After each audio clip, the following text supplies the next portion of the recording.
Get your creek on. Hello and welcome to episode 16 of Get Your Creek On, a podcast about Jonathan Creek. Thanks for joining me today for the penultimate episode of Series 3, Miracle in Crooked Lane, in which a former glamour model is somehow seen wandering down a country lane, despite the fact that her face and entire body were burned to cinders several hours earlier in an exploding lawnmower kerfuffle. Presumably you've watched the episode before tuning into this edition of the pod. If not, then it really is quite a queer state of affairs. If you haven't watched any Jonathan Creek before, then please listen to the following statement, take it on board, and reflect upon your mistake. No creek, you freak, baby. Miracle in Crooked Lane aired on December the 28th, 1999. Now, I've never even seen a photo of, let alone met, the friendly Australian man, but I think you'll agree that going by his voice alone, it's almost certain that he is an absolute hunk. So come on, big boy, let's get us started. Episode synopsis.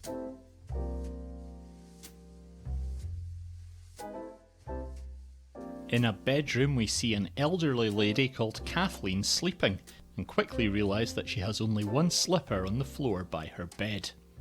A younger man wakes her up with breakfast in bed. She's evidently bedbound. He mentions that there's no wonder she's finding it hard to wake up in the mornings at the moment, given she's recently had a major coronary op and her leg bitten off by a crocodile. She's staying with him for a while to convalesce, and he certainly seems to be doing a good job of looking after her. A little later, this guy, a photographer called Vince, chats to the postie Christine in the garden at the local pub. They watch on as a glamorous lady exits the pub and joins a table of guests, who aren't at all pleased by this and get up to leave. Vince can't understand what's caused this, but Christine hands him a copy of the paper, and a story within explains all. The glamorous lady, Jackie, is the subject of a series of kiss and tell stories in the media, and her reputation as something of a home-wrecking harlot goes before her. Jackie heads home having taken umbrage at her treatment by the pub patrons. She rants to her elderly husband Rupert about how she shouldn't feel ashamed about having given so many people pleasure with the beautiful body she's been gifted, and he readily agrees. A brick then gets thrown through the window, and a Mary Whitehouse type shouts from outside that Jackie needs to repent to the Lord for her sins. Meanwhile, Maddie's reading the newspaper story about Jackie. She appears to be naked under her bedsheets, and what's more, Jonathan is there. The pair of them appear finally ready to get it on after all this time. Maddie's wittering away and munching on a curly whirly, and Jonathan tells her that this just means he cannot go through with it, even though they'd agreed to just jump on in and do the business. Jonathan then notices a letter to Maddie on the sideboard that thanks her for confirming that the pair of them will be attending the forthcoming Mystery Writers Convention, where they will meet the Jonathan Creek fan club. Jonathan thinks this has to be a wind-up, but it appears Maddie's already roped him in. Back at Christine the postie's house, it turns out her husband Jeff is one of the fan club members, and he has the haircut and clothes to boot. Christine finds the whole thing just plain weird, but Jeff goes on about how he thinks Jonathan's lateral brain and skills are just fabulous, and that he's making sure he has interesting questions to ask him at the convention. At Jackie and Rupert's house, she's received a poisonous and abusive anonymous letter in the mail. She decides to take her mind off things by cutting the grass and heads into the shed to get the mower out. As she does so, she's smoking a cigarette and, rather sillily, keeps it in her mouth as she puts petrol into the mower. This leads to an unfortunate scenario whereby the shed blows up into a massive fireball with Jackie in the middle of it. Christine, there delivering the mail at the crucial moment, watches on with the horrified Rupert. Jackie's rushed off to hospital in a coma and with massive burns all over her. At the convention, Jonathan and Maddie turn up and are ushered into a small tent with the Jonathan Creek fan club. A group of complete nerds ask Jonathan in-depth questions about previous cases of his for 4 hours, much to his awkward chagrin. They're about to start another session when Jeff rocks up, apologises for being late, and tells Jonathan that the most unexplainable thing has just happened near his house. Does Jonathan believe it's possible for someone who's in hospital with half their face burned off to leave their body and be seen walking down a lane towards a church completely unscathed? Jonathan decides to use this as an excuse to leave, and Jeff gives him and Maddie a lift on his motorbike and sidecar. At his house, Christine mistakes Jonathan for another member of the fan club and ridicules him for this reason before realising this is actually the real dealio. She explains what happened to Jackie in the explosion yesterday, but also mentions that when she went round to Vince's earlier this morning, she got chatting to old one-legged Kathleen, who claims to have seen Jackie the previous evening, several hours after the accident. A bit later, Vince explains how he used to work as a TV cameraman and met Kathleen when doing a documentary. They stayed in touch, and when he heard that she needed somewhere to recover after her operations, he offered to look after her at his house in the countryside. The previous evening he took her to sit outside in the garden at 6 p.m, the first time she'd been outside for weeks. Jackie walked by on her way to visit the church, and Kathleen had a short conversation with her. All this despite the fact the accident happened hours earlier and Jackie was in hospital at the time in a coma. It's noted that she was wearing the same clothes that she had on at the time of the explosion, and the bottom few inches of her trousers were a bit damp. Vince talks about Rupert and Jackie's marriage and then mentions how he himself had issues in that department recently when his wife ran off with a man who makes balloon animals. At Jeff and Christine's, Jeff hypothesises that maybe the person under all the bandages at the hospital isn't actually Jackie. He's created a miniature model of Rupert's house, garden and shed, and explains with a demonstration how he thinks Jackie might have snuck out of the garden shed without being seen, and that someone else who looks very much similar to her was in fact the person who got blown up. Jonathan queries why, and Jeff, unsurprisingly, has no answer, because he's a complete buffoon and a chump. Staying over there that night, Jonathan can't sleep, partly because he's been forced to share a bed with Jeff. As he tosses and turns, he looks out of the window to see moonlight shining in, which causes a thought to trigger in his mind. The next morning, Christine and Maddie chat in the kitchen about Jonathan. The postie seems quite taken by him. He then comes downstairs and announces that they ought to go and meet Rupert. When they arrive, Rupert shows Maddie his 30,000 plus collection of porno mags. He talks about how Jackie was the most perfect being he'd ever set eyes upon, and acknowledges that she of course only married him for his money. Unfortunately, he then receives a phone call from the hospital telling him that she has succumbed to the terrible injury she suffered. Outside, Jonathan inspects the remains of the shed and is joined by the ever-keen Jeff, who is just desperate to assist in figuring out what's happened. Jonathan then performs a very simple disappearing trick that fools Jeff so easily that we're left without any doubt whatsoever that he's a moronic simpleton. Jonathan and Maddie then head off to inspect Vince's garden, where Kathleen encounters Jackie. Jeff's taken a shortcut to catch up with him though, and Jonathan is struck by a thought when he looks at the bottom of his trousers. Jonathan and Maddie have a sneaky look around, and they find what looks like a bicycle tyre track round the side of the house. Jonathan announces that he's figured out there's been a murder. He's just not quite sure who the victim is yet. They head off to Scotland Yard and chat to DCI Horner, who asks them what the hell's going on. Jonathan tells him that he thinks a murder took place at a certain time on a certain date, and the DCI looks it up in the system. There was indeed a man killed at that time, and he passes a box to Maddie saying that the item within was wrapped around the victim's head. Maddie picks up the box, says that it feels like it's empty, and then looks inside. Jonathan, watching on, knows exactly what's inside. The disconsolate Rupert heads round to Vince's house with a bottle of wine, but some police cars soon turn up there as well, with Jonathan and Maddie in tow. Christine and Jeff imminently turn up as well. Jonathan explains to everyone what's happened. It turns out Kathleen was not brought to Vince's house through the goodness of his heart to recover, but in fact to help provide him an alibi for when he went to murder the balloon animal making man who stole his wife. Vince used sleeping pills and his professional expertise to set up stage lights outside the bedroom window to fool bedbound Kathleen that day was night and then night was day. On the day of the murder, he took Kathleen out into the garden at what she thought was 6 p.m. when in fact it was 6 AM, i.e. 12 hours earlier than reality, i.e. before Jackie's accident in the shed. The bottom of Jackie's trousers were wet because she'd just walked through the meadow with dew on the grass because it was morning time. Later on, Vince got Kathleen back onto real time by filling her with a few more sedatives so that she slept right through the night. This meant that if the police came round following the murder he carried out, Kathleen would have been able to provide him with an unimpeachable alibi.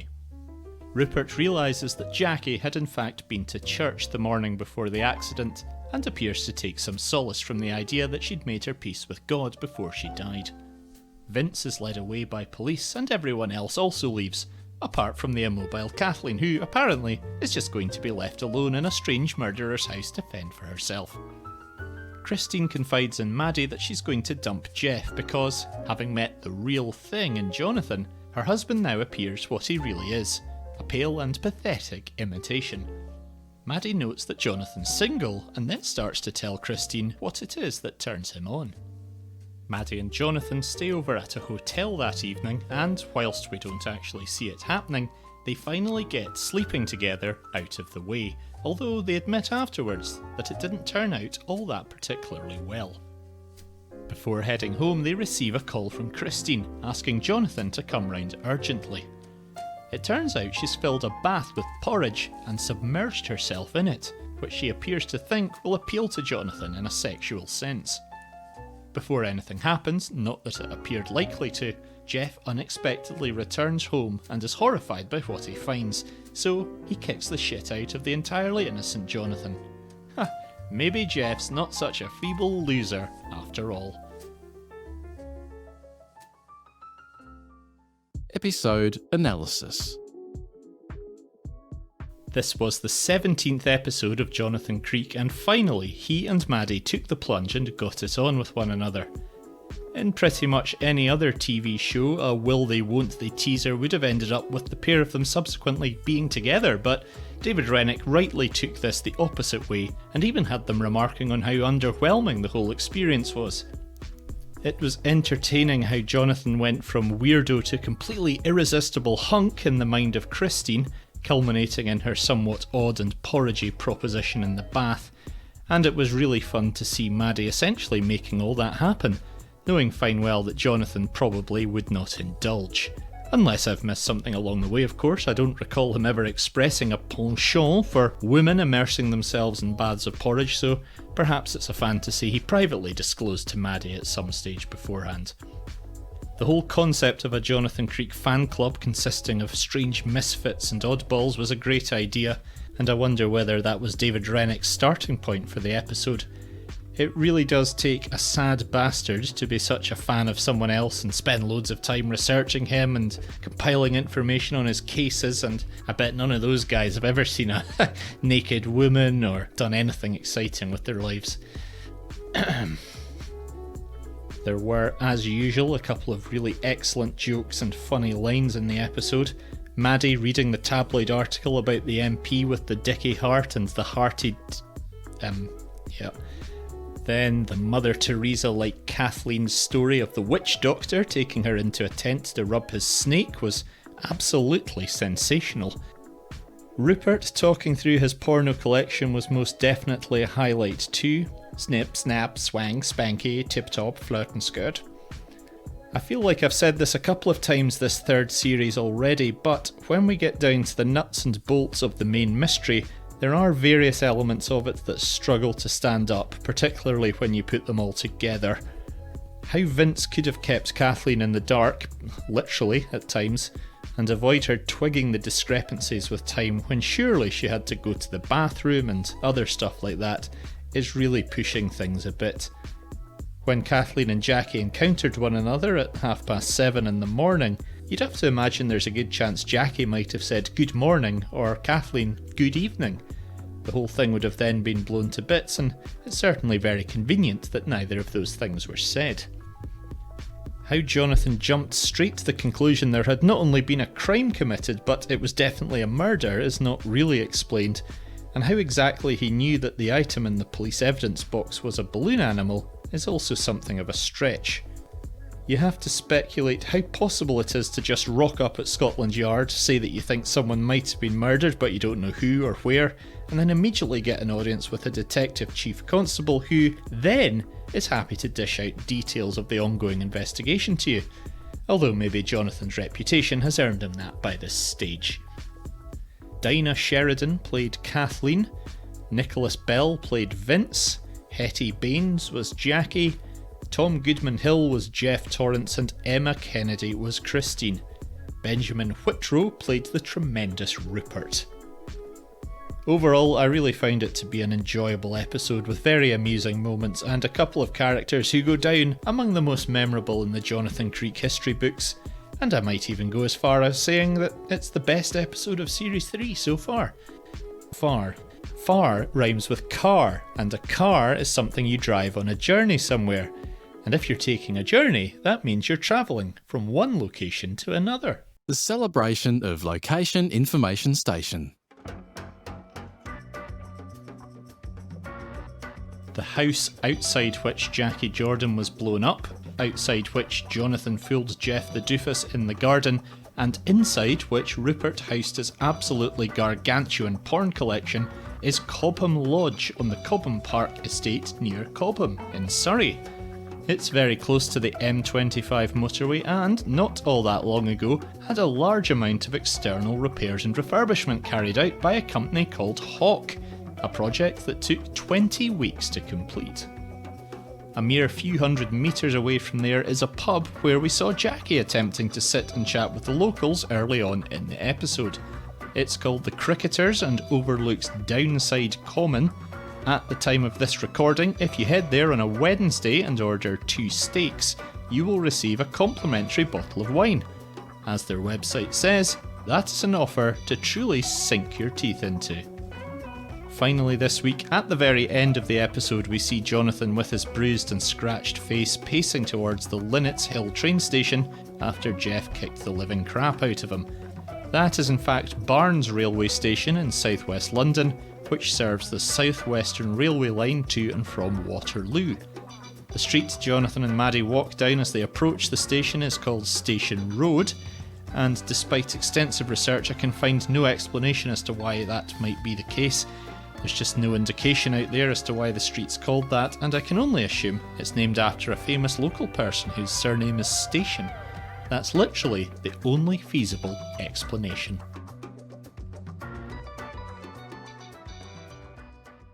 Creek Connections.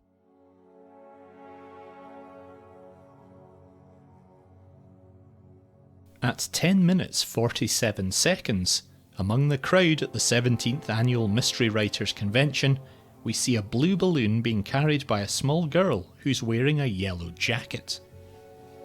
Yellow Jackets is the name of an American jazz fusion band formed in the 70s, whose back catalogue includes 2 songs on the soundtrack to 1986's Star Trek IV, The Voyage Home. Among the stars of that film was George Takei, whose education in theatre studies included time at the Shakespeare Institute in Stratford-upon-Avon.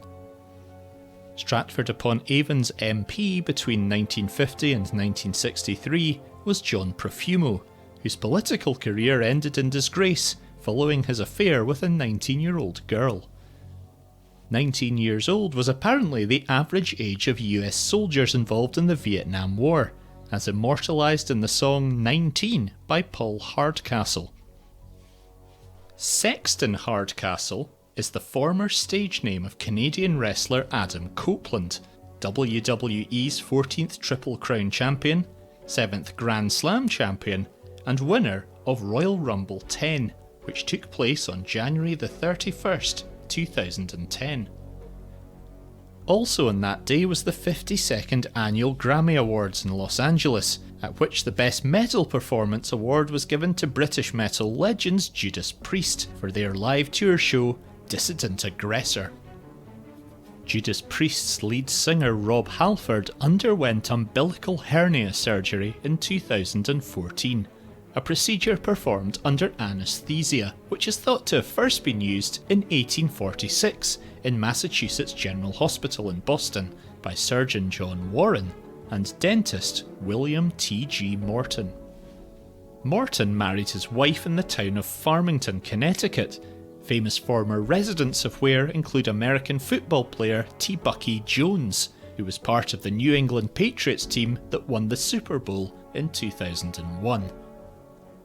His teammates that day included quarterback Tom Brady, who in 2021 was said to be considering the purchase of a family home in the Florida coastal town of Clearwater. Clearwater is home to the headquarters of bar chain Hooters.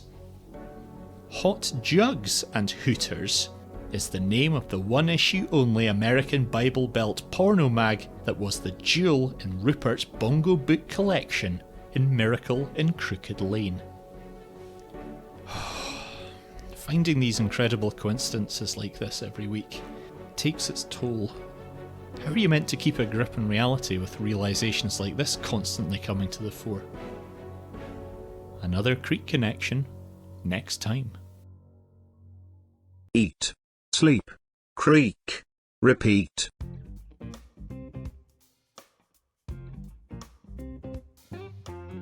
Miracle in Crooked Lane was a festive episode beamed into UK homes on December the 28th, 1999, a day on which a great deal of other interesting stuff was occurring. Actress Maggie Smith turned 65, swimmer Adam Peaty, who wasn't yet a swimmer, turned 5, and singer John Legend was celebrating his 21st.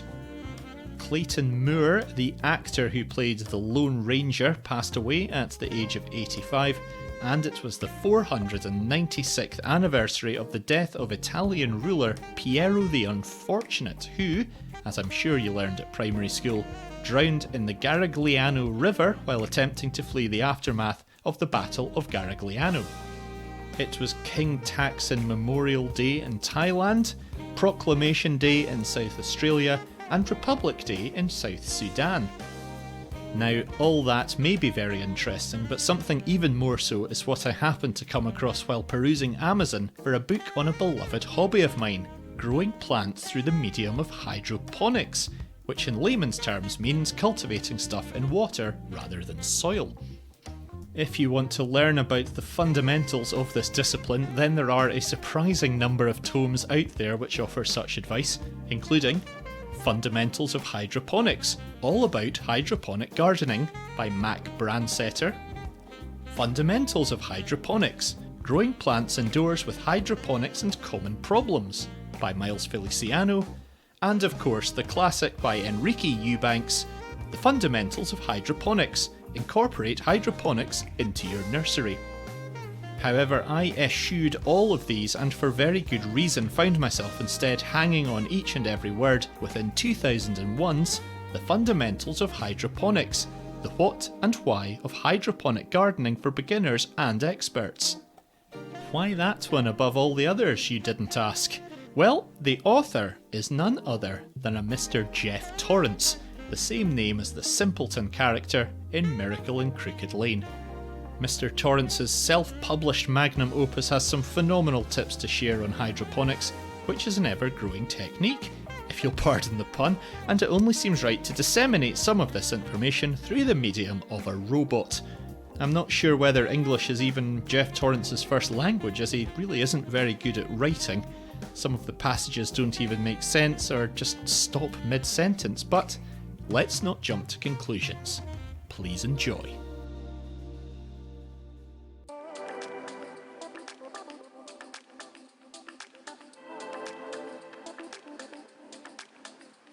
I strongly suggest that before you start your garden, read this book and know as much about the hydroponic. The word hydroponic originates in Latin and means working water. It is literally the art of soilless cultivation of plants. Most people do not know that there are numerous approaches and variations of hydroponic gardening. You can easily grow fruits, herbs and plants by using different hydroponic techniques. I've personally harvested a lettuce head within 30 days of germination. The fastest lettuce I've ever grown is 60 days in soil. It is possible to automate virtually every aspect of garden management, and should you wish, track and regulate it from the other side of the world on your laptop or smartphone. Daydreaming. Question: what kinds of deep water culture do I need to start first? Answer: if you're a novice, you start small. Start small. You can grow big later, after having ample experience. No special equipment or a special water pump is needed while you are. You want a pump, which is better than any other kind of hydroponic device. That is the largest and greatest difference. Question: does a deep water culture grower have any tricks available? Answer: hey, DWC growers can control the amount of moisture within the root zone with these. The ancient thinkers asked whether the plants were growing. They claimed the plants received nourishment from the soil, naming it a particular juice. There are 18 rising media substrates: rock wool and stone wool, vermiculite, perlite, coconut fiber, peat composted wood, pea gravel, metal scraps, sand, extended clay, sawdust, pumic, scoria, polyurethane rising slabs, rice hulls, sphagnum moss, vermicast, and compost. I also seen farmers whose performance is linked to their inherent ability, the trend of the green thumb. You would have to love to torment yourself to calibrate each of these buckets individually.